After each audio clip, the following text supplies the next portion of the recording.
Deuteronomy chapter 23. No one whose testicles are crushed or whose penis is cut off shall be admitted to the assembly of the Lord. Those born of an illicit union shall not be admitted to the assembly of the Lord. Even to the 10th generation, none of their descendants shall be admitted to the assembly of the Lord. No Ammonite or Moabite shall be admitted to the assembly of the Lord. Even to the 10th generation, none of their descendants shall be admitted to the assembly of the Lord. Because they did not meet you with food and water on your journey out of Egypt,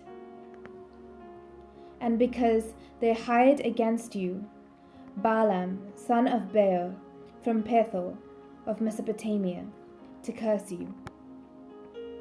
Yet the Lord your God refused to heed Balaam. The Lord your God turned the curse into a blessing for you, because the Lord your God loved you. You shall never promote their welfare or their prosperity as long as you live. You shall not abhor any of the Edomites, for they are your kin. You shall not abhor any of the Egyptians, because you are an alien residing in their land. The children of the 3rd generation that are born to them may be admitted to the assembly of the Lord. When you are encamped against your enemies, you shall guard against any impropriety. If one of you becomes unclean because of a nocturnal emission, then he shall go outside the camp. He must not come within the camp.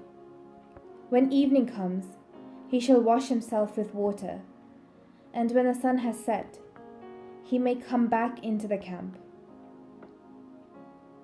You shall have a designated area outside the camp to which you shall go. With your utensil, you shall have a trowel.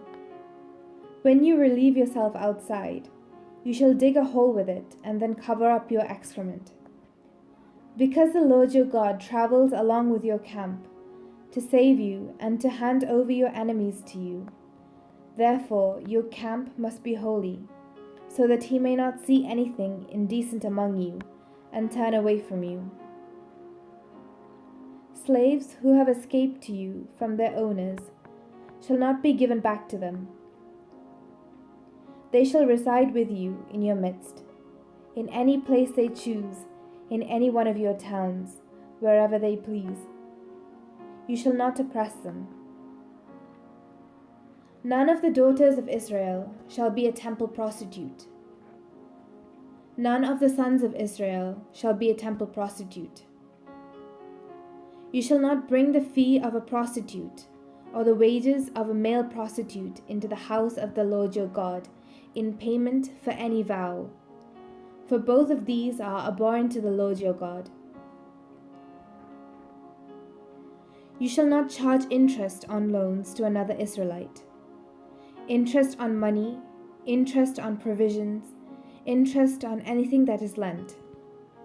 On loans to a foreigner you may charge interest, but on loans to another Israelite you may not charge interest, so that the Lord your God may bless you in all your undertakings in the land that you are about to enter and possess. If you make a vow to the Lord your God, do not postpone fulfilling it, for the Lord your God will surely require it of you, and you would incur guilt. But if you refrain from vowing, you will not incur guilt. Whatever your lips utter, you must diligently perform, just as you have freely vowed to the Lord your God with your own mouth. If you go into your neighbor's vineyard, you may eat your fill of grapes, as much as you wish, but you shall not put any in a container. If you go into your neighbor's standing grain, you may pluck the ears with your hand, but you shall not put a sickle to your neighbor's standing grain.